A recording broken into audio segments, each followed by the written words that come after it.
we probably should have you talk about your 7 major female archetypes, because Aphrodite's one of them, but she's the special one, which I love because she's the alchemical goddess, unlike the others.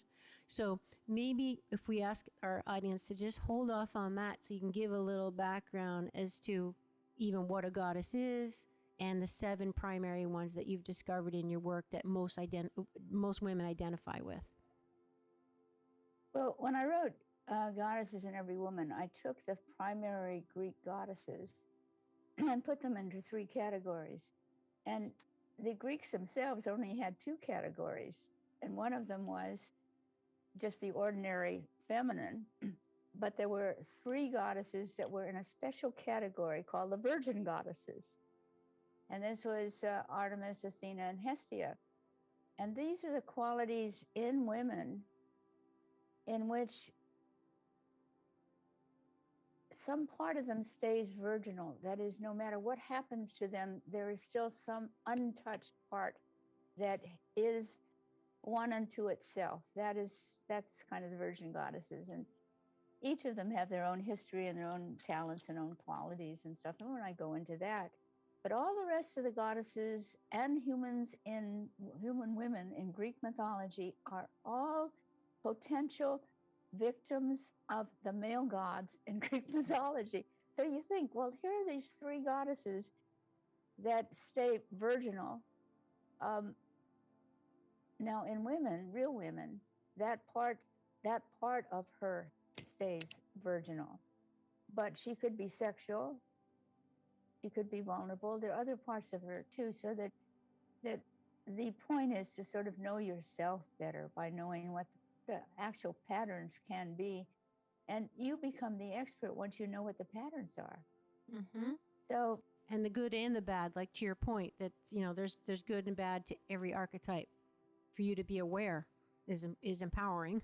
Well, there may not be necessarily bad in say the virgin goddess that Hestia, who's goddess of the hearth and who is an introverted woman or an introverted part of a woman who puts everything around her in order and who can be just present, absolutely present in the present moment, and doesn't try to influence other people particularly or whatever. Well, that's a quality that's good to have.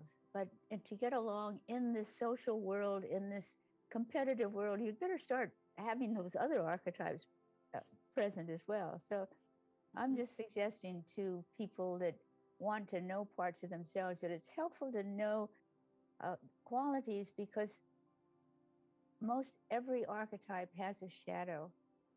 And the more you realize that, like, oh, right, when I got angry and I got virtuously Artemis in my feminist activism, I lost touch with other parts of myself that exist.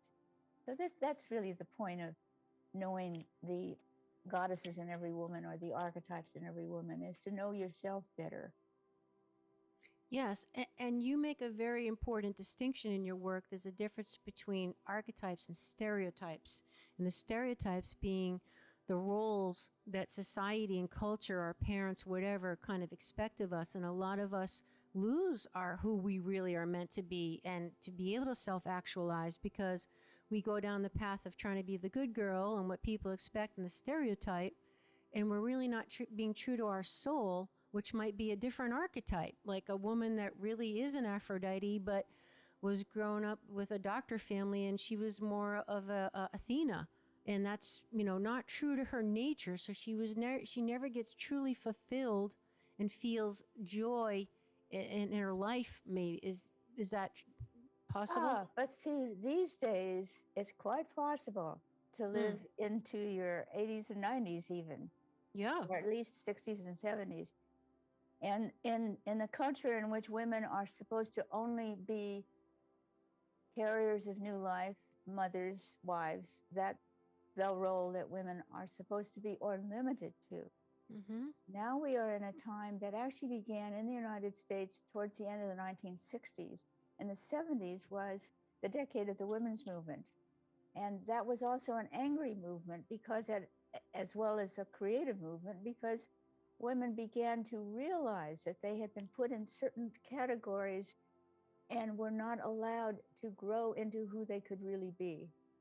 Now, to be a Jungian analyst is to appreciate that there's something called individuation, which is what I translate into becoming who you were meant to be. Now, whether it was that you, because we're not a blank slate, we come into the world with certain inherent kinds of propensities and talents and things, and certain of them are suppressed by our families or culture, and other ones are encouraged.